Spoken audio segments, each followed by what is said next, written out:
Hey, what's up? Today I'm going to be talking a little bit about my thoughts on the new Overwatch Season 15 update that just came out. I'm not really an Overwatch fan, at least not anymore, but the reason I decided to revisit it and the reason why I'm talking about it today is that they brought back loot boxes. When I saw that, I was kind of surprised, honestly, because they got so much hate for the loot boxes back in the day. But honestly, whatever monetization system they have with the shop going on is worse. So, all in all, probably a good thing that they're back. But yeah, I just wanted to talk a little bit about Overwatch Season 15 and my thoughts a couple hours in. Also, from the perspective of someone who hasn't really played Overwatch 2, mostly just an Overwatch 1 fanboy. I think I was around level 250 something, so I definitely put in the hours. But yeah, not in Overwatch 2. So I'm excited to talk about what I thought was going on here and my overall thoughts on the experience. So, I mean, it's obvious to say that Blizzard is a fairly greedy company and they really just want your money. But that being said, I do think that implementing loot boxes again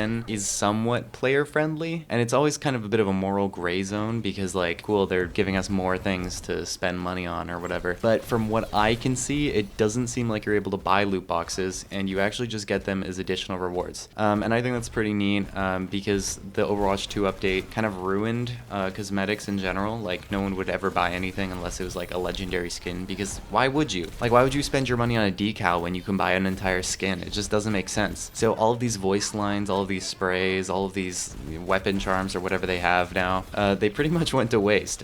So I see why they're implementing loot boxes again, albeit in a slightly different fashion. You don't seem to get them by leveling up anymore, like you did in Overwatch 1. They kind of just are quest-based, like kind of like a daily, weekly quest thing, which I'm not sure how I feel about, but, you know, at least they're there, right? The Battle Pass, again, I will never, ever spend money on an Overwatch Battle Pass. You can write that down, quote me on that, whatever. I guarantee you I will never spend money on an Overwatch Battle Pass in my life. So that being said, loot boxes are kind of a cool alternative. Yeah, like as someone who has so many cosmetics and a lot of legendary skins just from playing the game back in the day, it kind of feels like a bit of a spit in the face that all of that is like basically impossible now. But yeah, the loot boxes are maybe slightly bringing it back. So yeah, weirdly enough, as an Overwatch 1 fan, I didn't think I'd ever be supporting the choice of having loot boxes in the game, but here we are. So other than a bunch of new heroes that have popped up since the last time I played, like Venture and Lifeweaver and Ramatra, who I've honestly never touched, and I probably never will, the biggest update to Overwatch 2 came in the form of Season 15's perk system, which honestly is pretty neat. Now, aside from very obviously being an attempt to recuperate losses from the cancelled PvE mode, the perk system is kind of cool. I mean, I'd rather the PvE mode wasn't cancelled, but if this is the compromise, then I suppose it's kind of cool. So if you see my gameplay in the bottom left, there's like a little level thing, not a level portrait. They removed those because, you know, players were having too much fun with that. But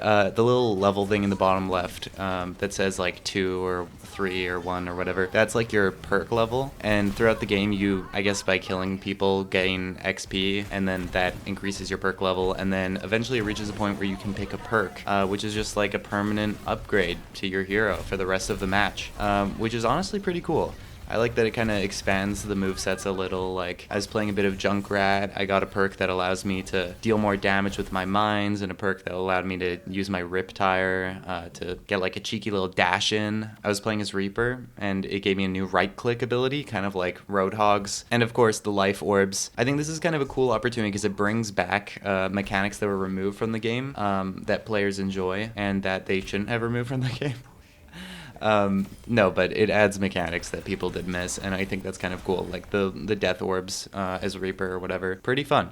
So overall, what are my thoughts on Overwatch 2 Season 15? Yeah, you're probably still not going to catch me playing this game all that much, but I do think that they took it in a bit of a cool direction with this one. Overall, the game is still kind of mid, but all things considered, a little less mid. Yep, so those are my thoughts on Overwatch Season 15. I hope you enjoyed the video. If you did, subscribe to my main channel, which is in the description, and subscribe to this channel if you want, or don't. I don't really care. I don't put too much thought into these videos. Bye.